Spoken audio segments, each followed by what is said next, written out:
So you are really supposed to be cheering for Parliament. So let us hear how many of you there are out there on the side of Parliament. So let's hear a big huzzah for Parliament. So there's one or two of you.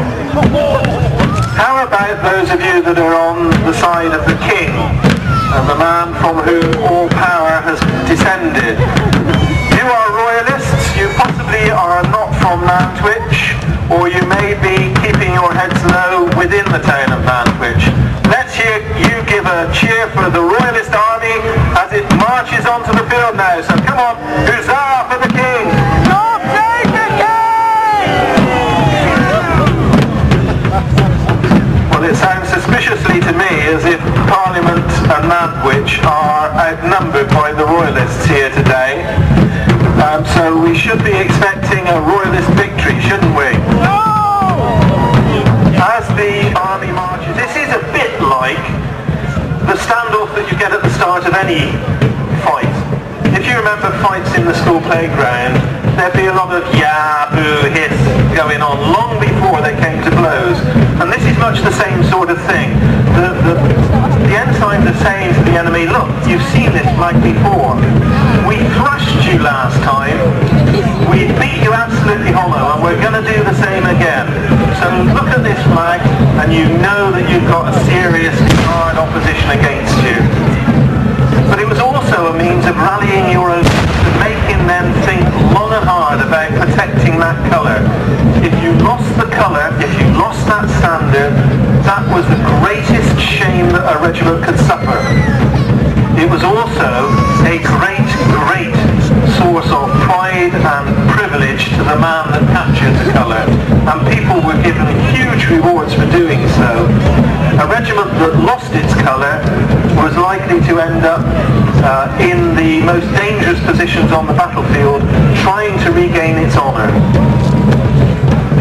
But now we see the Royalist Army, Lord Byron's army, marching forward and starting the musket fire in volleys. Like they did the original times, later they raised the pikes into the high port position and pushed away to like a rugby scuff, because going with a point is really rather dangerous. But that's, they are demonstrating now in front of them how they had the weight in a point of pike.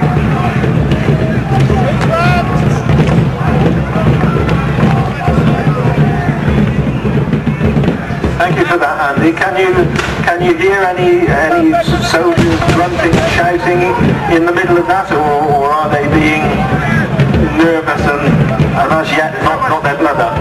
There's so much noise going on here that I can hear you, but I can't always hear what you are saying. Fine, don't worry, Andy. If you can hear me, can you get the microphone close to one of those pike bushes?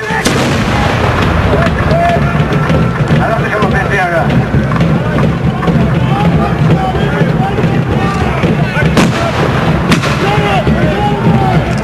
Where's the piece?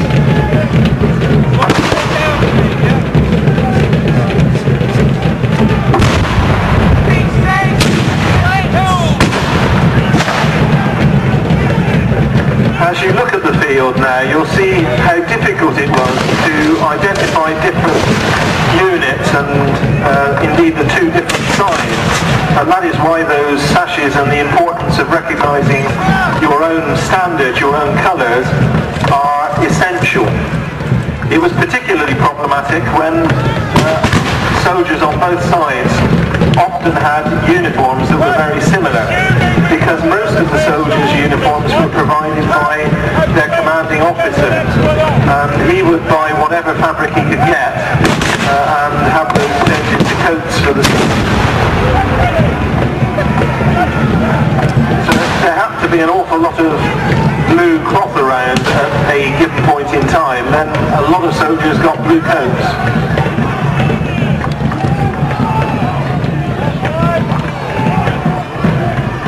Many of you will think of Oliver Cromwell in association with this period. At this time time he is relatively unimportant, and he's certainly of no importance whatsoever in this part of the country. So when you hear people talking about these being Cromwellian troops, they aren't. They are Parliament troops.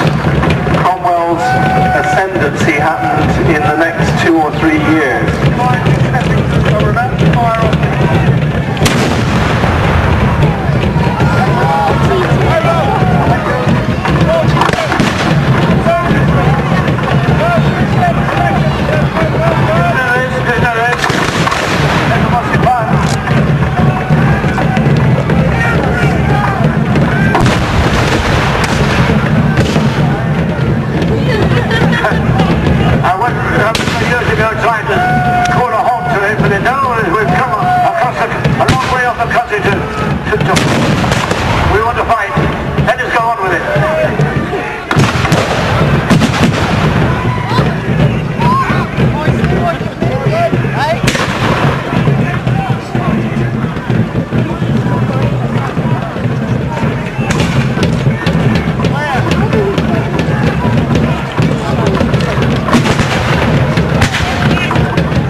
At the lack of casualties out on the battlefield.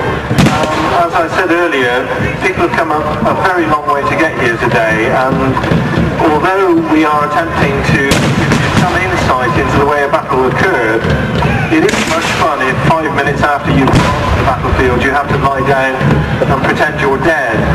So when soldiers take hits, as they do particularly in sword fight or hand-to-hand combat, as if they had been killed, they will withdraw and perhaps go down, but then get up again and start fighting again.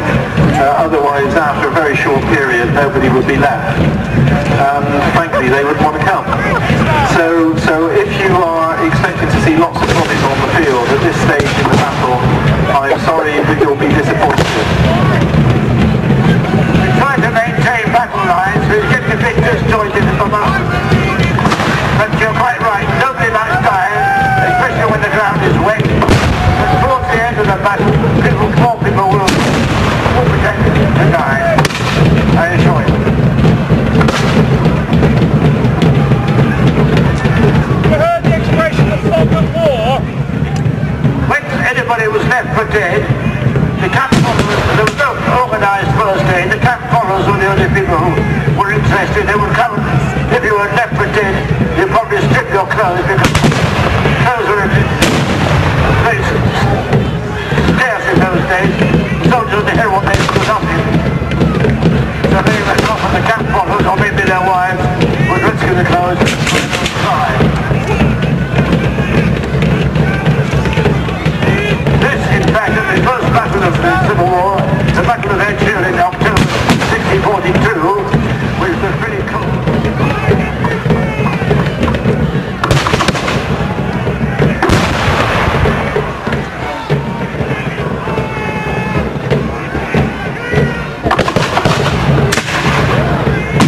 Start to see how the smoke beginning to obscure the view of the battle for people on the field on what is actually a very tiny battlefield here. If you imagine the actual battlefield, which was over towards Acton Church, you'll have some idea of how difficult it was for the soldiers to be able to both see what was going on around them and hear. And I expect you're finding it very difficult to tell now which side is which in that mess in front of you. And that is absolutely typical of the problems that the commanders faced at the time. Add into that the smoke lying on the ground, and we're using clean powder. Their powder would have produced a lot more smoke than this. And the whole